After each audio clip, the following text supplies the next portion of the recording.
All right, Paul Sickmon, you are the president of Knox Sports, and I'm really excited to have this conversation because I've never talked about sports marketing, and so I'd like to talk about the opportunity. Who would be a great candidate as a marketing director or owner of a company to consider marketing alongside a sports franchise, sports league? And so first off, thank you so much for joining us. And what was your background getting into this? I see that you've worked sales and marketing in the sports arena for quite some time. Yeah, I started out in school. I worked all 5 years at Florida State up in when I was in school in the marketing department there for the end of that period, and then came down to Tampa. Worked for a decade with the Buccaneers here in Tampa as the director of sales and marketing. And so on that side of the fence, I was selling sponsorships. And then I started this company 23 years ago and basically switched sides and to represent those the same companies that I was negotiating to try to get their money. Now I represent them when we go spend it across the country. And so explain what you mean by both sides. Yeah, so basically there's two sides of the equation.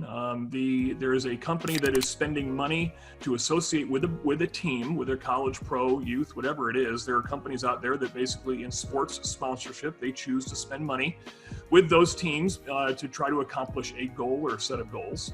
And then when I was on the team side of the business, I was selling to those companies, trying to convince them that spending money with the Buccaneers or with Florida State was the right thing to do. Now we represent those same companies, figure out their goals and objectives, and then figure out what markets are important to them. And then we go and utilize the power of the sports brands in their key markets to try to accomplish their goals. So now we're spending sponsorship dollars, part of their marketing budget, in that small niche, which is sports marketing, to try to accomplish their goals.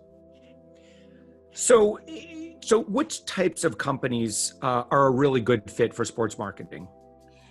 Really companies that have defined goals. I mean, I think sports does branding as well as anybody, and that's always been the history that people would grab brand money from sports. But the reality is that sports is the most expensive brand buy you can make. So I think a better way to look at it is, what are our goals outside of athletics?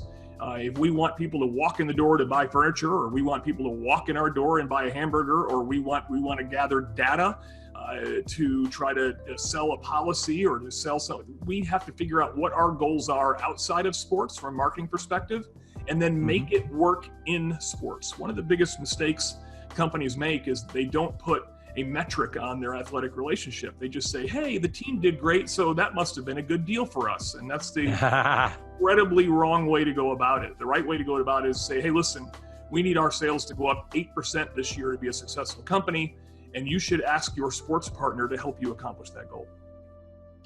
Interesting. And so, I guess in my mind, I'm thinking, well, if we're talking about sports at the collegiate level, talking about professional sports, I mean, that's only stuff that large enterprise level companies do.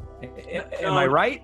No, I think in a pro sense, you probably are right, Josh, but I think in a college sense, those are regional buys, which are more local companies. And I think, college sponsorships can be incredibly affordable and something that would not even, I think, hurt most budgets at all. They would be just a small percentage of what you normally spend in sports. So because of that regional nature of the business, you can really do college deals very, very affordably. Wow. You can do things as easy as youth sponsorships. Doing things at your local park can make an impact if you really work at it and you have people behind you that consult in a good way to tell you how to do it. And you're not just throwing a sign at it. Too many companies with big egos, guys and gals in the big chair, they throw a sign at the problem and think, hey, it didn't work or it did work. Well, no, you have to do a lot more, and you have to be more sophisticated in how you treat athletic sponsorships. And if you do it right and utilize the passion that people have for those teams, you can do much better than you do outside of sports.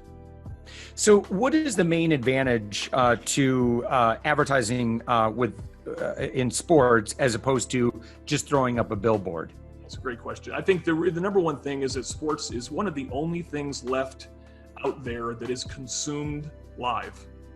It is consumed live, whether it's streaming, whether it's radio, television, whatever it is, you're consuming it live. Therefore, the messaging that's in and around that event is also consumed live and can't be skipped over and can't be missed. And so that's the number one thing. I think the second thing, probably as important, is that the passion that people have for their team. From a collegiate standpoint, the football team may not do well this year. The basketball team may crap the bed, but the baseball team comes on and wins the World Series. And by the way, if they all do terrible, you still went there and you're going to root for them. And so there is an affinity toward that brand as a fan that you can't take away. That affinity is what you need as a brand to take advantage of and force an action, whether that's to come into my store, whether that's to enter a contest and give data, or whether it's simply to have the brand associated with my brand and therefore I feel better about it. So that's why. I remember long time ago going through Tony Robbins training, and he talked about, Nike commercials, and Nike commercials would never tell you about like the features and benefits of the shoe. It would just, they'd show you Michael Jordan. Oh, I love Michael Jordan. Your emotions are elevated. You're like, and then bam, then they show you the shoe. Then they show you Michael Jordan, and then they show you the shoe.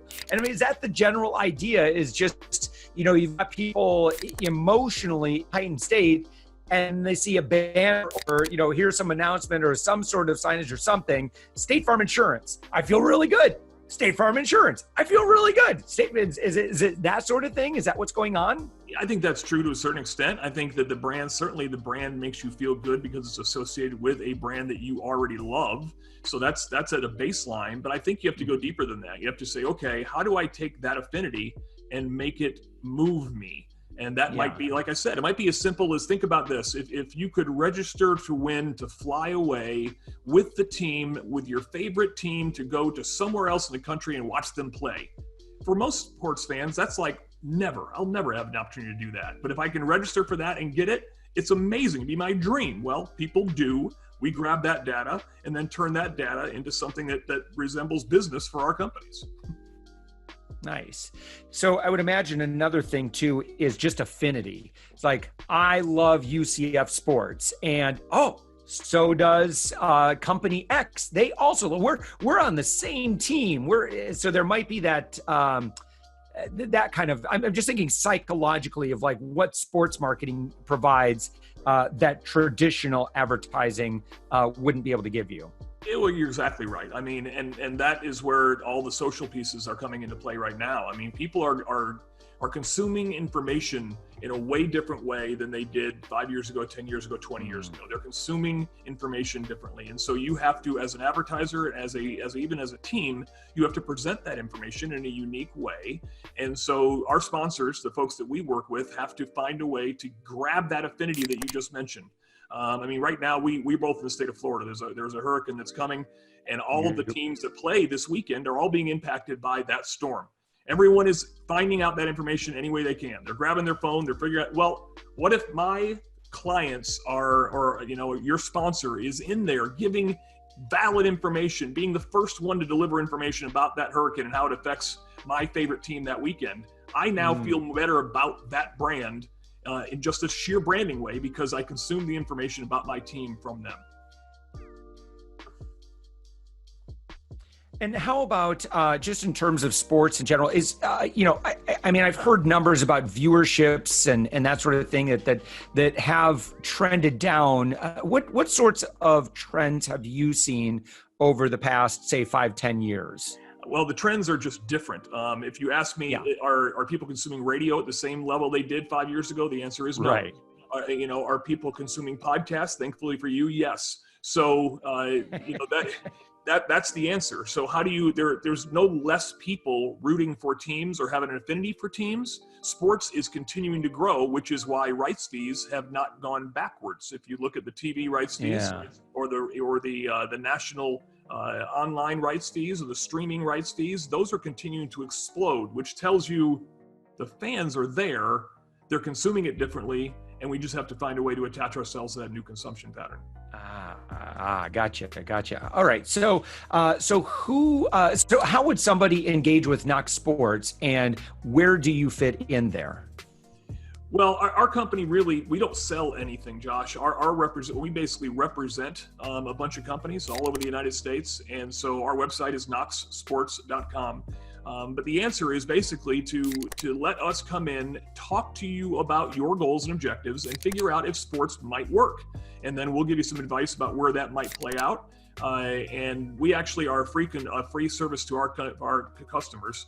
Whatever their budget is, we work inside the budget. We don't charge for our hours, charge for our travel, all those other things. So we're actually a free service to everybody. We just basically make their sports relationships work. That's it.